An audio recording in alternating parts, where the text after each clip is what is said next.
ازيكم عاملين ايه؟ في متابعة طلبت مني طريقة الكشري الاسكندراني وعايزة تعرف ازاي تعمله من غير ما يكون معجن. انا عملت الفيديو ده علشان اقول لها على التريكات اللي تخلي الكشري الاسكندراني يطلع معاها رزاية وعدسية كل واحدة لوحدها.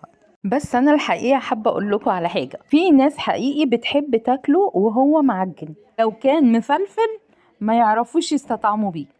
فيلا بينا نسمي الله ونصلي على الرسول ونبتدي وصفة النهاردة. أول حاجة بنحط كمية مناسبة من الزيت في حلة على النار عشان الطعم يكون مميز. بنحط 3 فصوص توم بعد ما الزيت يسخن. بعد ما بيتحمروا بنزل عليهم بالرز. تاني وأهم سر تحميص الرز لوحده في الزيت من غير العدس. مظهر المعجن سببه في ناس بتمزج العدس مع الرز قبل ما تنزله في الحلة، لان العدس بيستوي قبل الرز يدوب وما بيظهرش، عشان كده بيظهر ان الكشري معجن. ضيفوا ميه قد مقدار الرز مره ونص، كده لان مقدار العدس بيساوي نص مقدار الرز.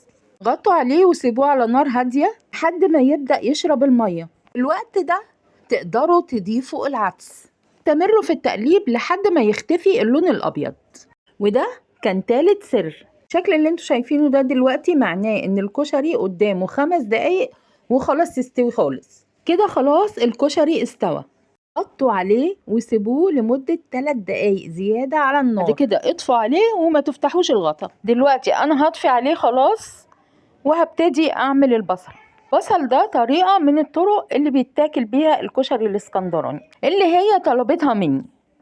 دول بصلتين متوسطين هقطعهم مكعبات مش صغيرة. وسر تحميرها وقرمشتها رشة الملح اللي بغلف بيها البصل قبل التحمير. في طاسة على النار بحط كمية زيت غزيرة، متنزلوش في الزيت بالبصل إلا بعد ما الزيت يسخن.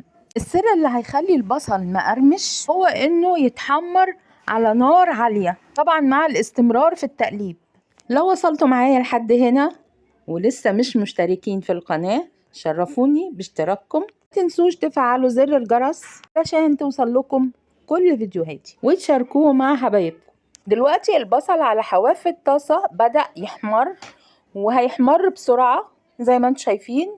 استمروا في التقليب، كله هيتجانس مع بعضه وهيتوحد لونه زي ما انتم شايفين كده. لاش لما تكونوا بتحمروا البصل لو عايزين تحتفظوا بالقرمشة بتاعته ما تخرجوهوش على مناديل المطبخ.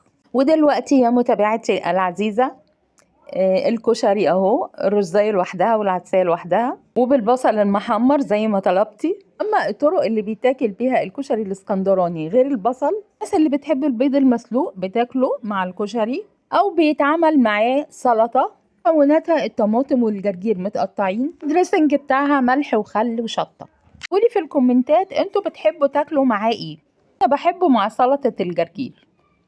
بشكركم على المشاهدة. اقترحوا الوصفات اللي تحبوا اني اعملها لكم. اشوفكم في فيديو جديد. باي باي.